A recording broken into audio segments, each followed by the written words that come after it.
Salut à tous, aujourd'hui épisode numéro 994 de l'After Zappimage. On va débuter avec cette date qui concerne le FC Barcelone. C'était il y a exactement 10 ans, jour pour jour, en 2011. Le Barça qui éliminait le Real Madrid en demi-finale de la Champions League.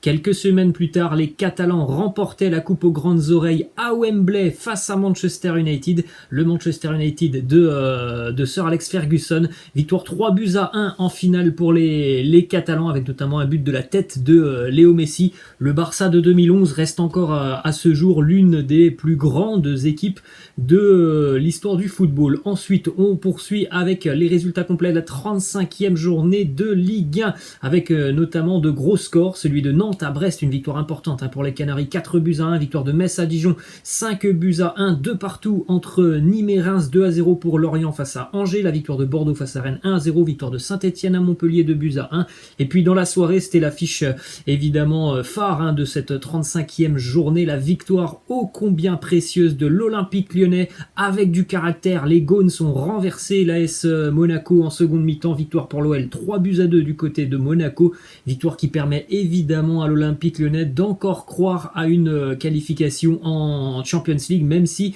voilà, à l'heure actuelle Lyon n'a pas son destin en main, puisque Monaco a tout de même encore un point d'avance, mais évidemment le match d'hier, il fallait absolument le gagner pour l'Olympique Lyonnais pour ne serait-ce qu'espérer encore une qualification en Champions League. Un match complètement fou, on a vu des buts, on a vu des mauvais gestes, on a vu de la bagarre, on a vu des cartons, des choses quand même assez particulières dans un match complètement dingue où l'AS Monaco s'est complètement sabordé tout seul en seconde mi-temps, alors que Lyon a terminé, en tout cas sur le terrain, Lyon a joué une grande partie de la seconde mi-temps à 10 contre 11, puisque vous le savez, il y a eu beaucoup de cartons rouges qui ont été distribués après le coup de sifflet final, et Monaco qui a eu toutes les peines du monde à contenir les assauts lyonnais, pourtant en étant en avantage numérique de 11 joueurs contre 10, bien l'AS Monaco a eu énormément de problèmes face à l'OL. Les buteurs de cette rencontre, Kevin Volland qui avait marqué en première période, égalisation de Memphis sur un raid solitaire, Marcelo qui donne l'avantage à l'OL alors que Lyon est à 10, égalisation 86e, Wissam Ben Yedder sur penalty, 89e, il était entré en jeu une minute plus tôt, Ryan Cherki qui marque son premier but en Ligue 1. D'ailleurs, regardez la petite stat, il est devenu le deuxième plus jeune joueur de l'Olympique Lyonnais à avoir marqué un but en Ligue 1 derrière Bernard Lacombe, 17 ans et 114 jours. Pour Ryan Cherki, hier, c'était 17 ans et 258 jours. Un but ô combien important pour l'Olympique Lyonnais. Une déclat de Ryan Cherki, déclat qui date tout simplement de 24 heures. C'était lors de Téléfoot hier matin. Il nous dit « Je vais réussir à reproduire ce que je faisais étant plus jeune dans des grands stades. J'attends avec impatience le moment où j'aurai la chance de pouvoir montrer que je peux être le numéro 10 de l'OL et le rester le plus longtemps possible. » Ensuite, on a une petite stat qui concerne Memphis qui une nouvelle fois s'est montré décisif hier avec l'Olympique Lyonnais. Cette année, Memphis, c'est une année encore hyper bonne et réussie pour lui. 19 buts et 10 passes décisives. Il est le premier joueur à marquer au moins 10 buts et délivrer 10 passes décisives cette année en Ligue 1. Double-double pour le Néerlandais. Ensuite, une statistique qui concerne Wissam Ben Yedder qui a marqué hier sur penalty. C'était son 100e but inscrit en Ligue 1. Wissam Ben Yedder, il est le 3e joueur évoluant actuellement en Ligue 1 à atteindre la barre des 100 buts. Juste devant lui, on retrouve Jimmy Briand ex aequo, 100 buts, et puis Kylian Mbappé qui en est à 105. Ensuite, on a une déclaration d'Anthony Lopez, le portier lyonnais, qui nous dit « Trop jouer avec le cœur, ça fait faire des bêtises ». Il a reconnu que il était peut-être allé un petit peu trop loin, notamment hier sur sa sortie du point où il a mis un coup de poing plein visage à un joueur de l'AS Monaco. Il a reconnu qu'il était peut-être allé un peu quand même trop loin hier sur cette sortie. Ensuite, on a une déclat de l'entraîneur monégasque Niko Kovac qui positive malgré la défaite hier. Il nous dit « Après avoir assuré notre place dans le top 4, j'ai déjà dit que nous visions le podium. On n'a jamais parlé de titre. Lille et le PSG se battront pour le titre de champion. » Ensuite, on en a parlé il y a quelques instants. Alors, de ce match, il s'est terminé après le coup de sifflet de finale sur une bagarre générale avec notamment Willem Goebbels, Mattia De Ciglio, Pietro Pellegrini. Bref, on a vu de très très vilaines choses juste après le coup de sifflet final. Il y a eu 4 cartons rouges distribués après le coup de sifflet final et non 3,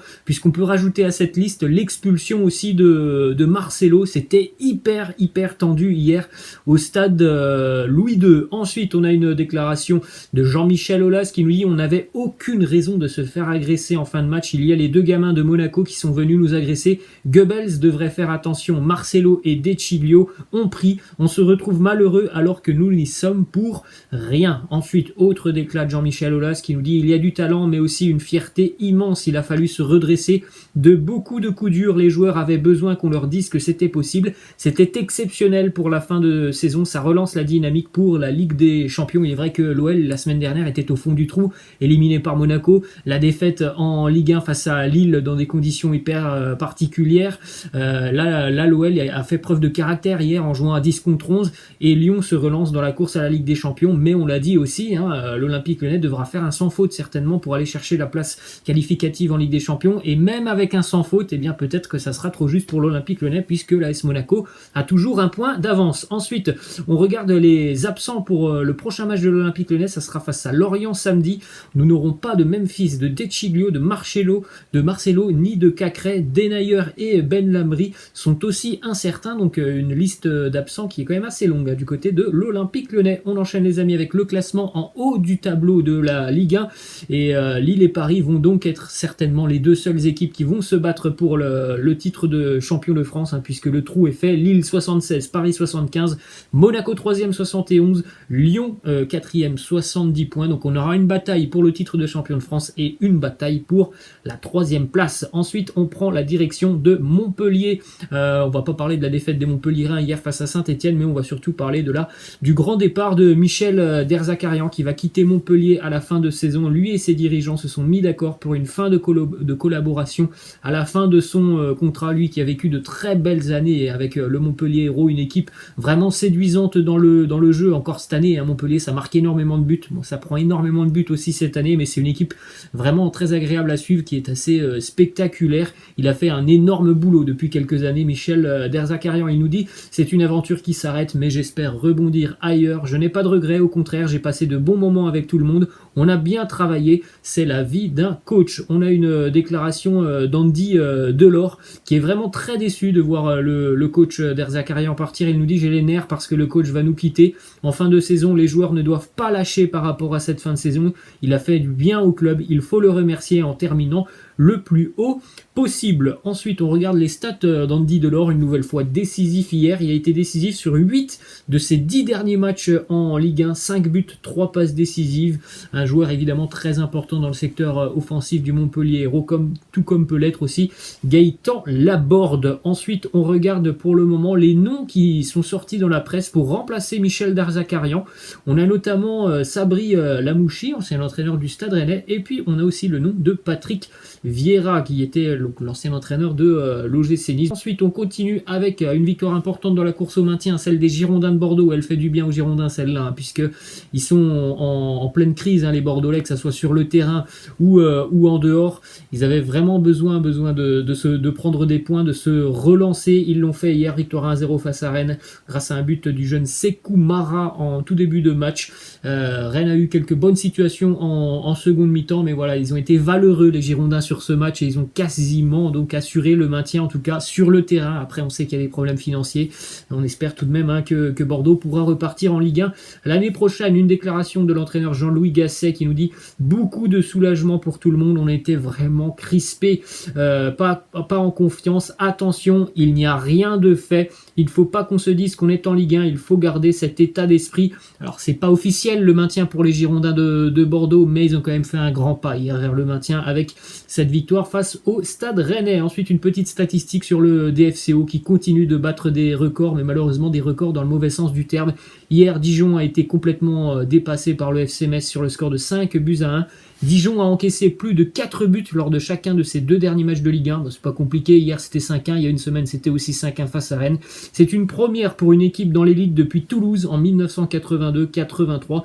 Évidemment, une saison à oublier et une saison catastrophique pour le Dijon Football Côte d'Or. On enchaîne avec le classement en bas de tableau en Ligue 1, donc dans la course au maintien, puisqu'hier, il y a eu des résultats importants, notamment la victoire de Lorient, la victoire de Nantes, le match nul de Nîmes, les Crocos qui sont en train de voir les Nantais s'éloigner un petit peu. Donc il va falloir vraiment vite réagir pour les Crocos nîmois, puisque Nantes est très à l'aise depuis quelques semaines à l'extérieur. Et puis vous le voyez, Bordeaux compte pour le moment 5 points d'avance sur le FC Nantes, donc ça sent quand même plutôt bon le maintien pour les Girondins de Bordeaux. Ensuite, on poursuit les amis avec quelques infos autour du match de Champions League entre le Paris Saint-Germain et Manchester City. Premièrement, une info qui n'est pas forcément très rassurante pour Kylian Mbappé qui ne s'est pas entraîné hier avec le Paris Saint-Germain. On rappelle qu'il n'a pas joué face à Lens. Hier, il ne s'est pas entraîné. En tout cas, ce que l'on sait, c'est que Kylian Mbappé sera dans le groupe parisien pour affronter Manchester City. Mais bon, voilà, le fait de ne pas s'être entraîné ce week-end, c'est jamais une très bonne nouvelle. On peut penser que Mbappé ne sera certainement pas à 100% pour affronter les Citizens. Ensuite, une déclaration de Neymar sur ce match retour. Il nous dit « Je serai le premier guerrier qui partira au combat pour l'équipe. Je vais donner le meilleur de moi-même et je ferai tout pour ramener cette victoire quoi qu'il arrive, même s'il faut mourir sur le terrain. » Ensuite, une petite info qui concerne l'avenir de Neymar. Selon plusieurs sources en Espagne, le Barça se prépare à faire une nouvelle offre au Paris Saint-Germain pour tenter d'arracher Neymar au PSG. Cette offre se composerait de 60 millions d'euros plus des joueurs. Ensuite, justement, du côté de Barcelone, une victoire importante hier pour les Catalans du côté de Valence sur le score de 3-2. Le Barça qui est évidemment toujours présent dans la course au titre. Pourtant, c'est Gabriel Paulista qui avait ouvert le score pour Valence à la 50e minute de jeu. Égalisation de Léo Messi qui inscrira même un doublé sur cette rencontre. Un but aussi pour Antoine Griezmann. Une victoire ô combien importante pour le Barça. On a cette petite image assez sympa puisqu'hier Messi a aussi marqué un coup franc direct. C'était le 56e coup franc direct de sa carrière pour Léo Messi. Il est revenu ex aequo à la hauteur de Cristiano Ronaldo. Les deux joueurs ont inscrit en carrière 56 coups francs directs. C'est absolument incroyable. Ensuite, on a les stats du duo Messi-Griezmann. Sur les 5 derniers matchs, toutes compétitions confondues pour Griezmann, c'est 5 buts, une passe décisive. Pour Lionel Messi, c'est 7 buts. On a vraiment deux joueurs qui se cherchent sur le terrain, qui sont assez complémentaires et qui se trouvent techniquement assez bien sur le terrain. Donc c'est plutôt une bonne nouvelle et ça fait hyper plaisir de voir Antoine Griezmann s'éclater cette saison. Ensuite, Antoine Griezmann qui a marqué hier, il est entré dans le top 20 des meilleurs buteurs de l'histoire de la Liga. Hier, il a inscrit son 156e but en Liga. Il égale Ferenc Puskás, le fameux Hongrois, qui est donc ex aequo avec Antoine Griezmann à la 20e place du classement des meilleurs buteurs de l'histoire de la Liga. Ensuite, on a une déclaration d'Ousmane Dembélé, qui n'était pas titulaire d'ailleurs. Ousmane Dembélé hier, il nous dit « J'aime beaucoup regarder les matchs de Riyad Mahrez, il aime bien la semelle et à chaque fois que je regarde les matchs de City, c'est incroyable. Même avec l'Algérie, il est incroyable. Quand il vient en 1 contre 1 contre toi, c'est vraiment très difficile. » Ensuite, on prend la direction de Madrid avec la une du quotidien AS qui titre Hazard prêt pour Londres. Zinedine Zidane réfléchirait à titulariser le Belge face à Chelsea après son bon match ce week-end face à Osasuna. Voilà, après, on sait aussi qu'Hazard c'est quelqu'un qui physiquement a eu énormément de problèmes. Donc évidemment Zidane doit se poser des questions. Est-ce qu'on peut aligner en tant que titulaire Eden Hazard ou est-ce que c'est encore beaucoup trop juste pour lui qui vient de faire son retour depuis une bonne dizaine de jours. On verra tout ça demain en tout cas. Après-demain pardon en tout cas. Zinedine Zidane il pense sérieusement à titulariser Eden Hazard. Ensuite on a une petite info qui concerne Eder Militao. Jusqu'au mois de mars, Eder Militao n'avait disputé que 7 matchs toutes compétitions confondues avec le Real cette saison. Depuis le retour de la dernière trêve internationale, il a profité évidemment de certaines absences, de blessures. Il a joué l'intégralité des 9 derniers matchs et on peut le dire, il est quand même assez costaud Eder Militao défensivement. Ensuite on a une déclaration de Michael Zorc, directeur sportif du Borussia Dortmund, qui nous dit l'année dernière nous avions déjà conclu un accord avec Jadon Sancho selon lequel il pouvait changer de club sous certaines conditions. En revanche, cet accord n'existe pas avec Erling. Le départ de Sancho semble de plus en plus certain du côté de Dortmund. En revanche, du côté du Borussia, on l'a bien compris, ils sont pas hyper chauds pour laisser partir Erling Haaland. Ensuite, on a une déclaration de Achraf Hakimi qui a des regrets par rapport à son passage du côté de Madrid. Il nous dit « Le Real, c'était ma maison. J'aurais aimé y rester et me battre pour ma place, mais le club en a décidé autrement. Ça m'énerve que l'on dise que j'avais peur de la concurrence à mon poste. Au contraire, je me sentais capable de l'affronter. » Pour moi, encore à l'heure actuelle, ça reste quand même une énigme. Pourquoi le Real a laissé partir Achraf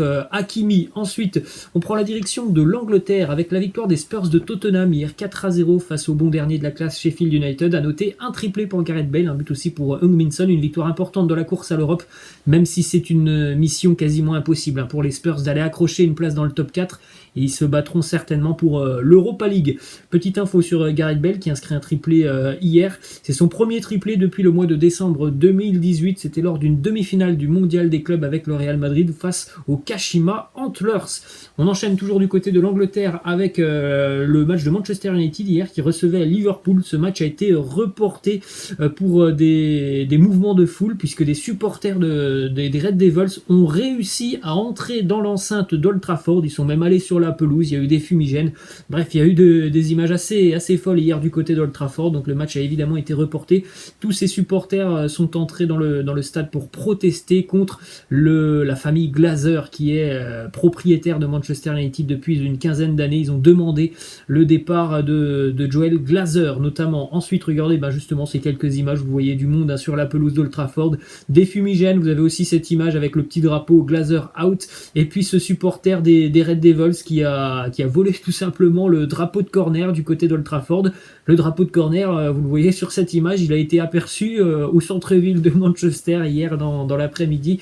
Une image assez marrante. Ensuite, on a une déclaration de Mino Raiola, l'agent de Paul Pogba, qui nous dit « Pogba a comme objectif de remporter la Champions League et de gagner des titres. Nous allons voir où cela est possible, que ce soit à United ou dans un autre club. » Ensuite, on enchaîne avec la liste des clubs intéressés par l'Argentin Sergio Agüero qui va quitter Manchester City en fin de saison. Une liste assez exhaustive, il y a pas mal de monde qui s'intéresse au numéro 9 de City, Chelsea, Tottenham, le Barça, l'Inter, mais aussi Everton. Direction l'Italie maintenant les amis, avec la victoire ô combien importante dans la course à la Ligue des Champions de la Juventus qui s'est imposée hier 2-1 du côté d'Udine face à l'Udinese, et pourtant la Juve était bien mal embarquée dans ce match. Regardez, un homme a changé une nouvelle fois le cours du match, c'est Cristiano Ronaldo. La Juve qui était menée 1-0 jusqu'à la 82e minute. CR7 égalise 83e et CR7 donne l'avantage à la Juve à la 89e minute.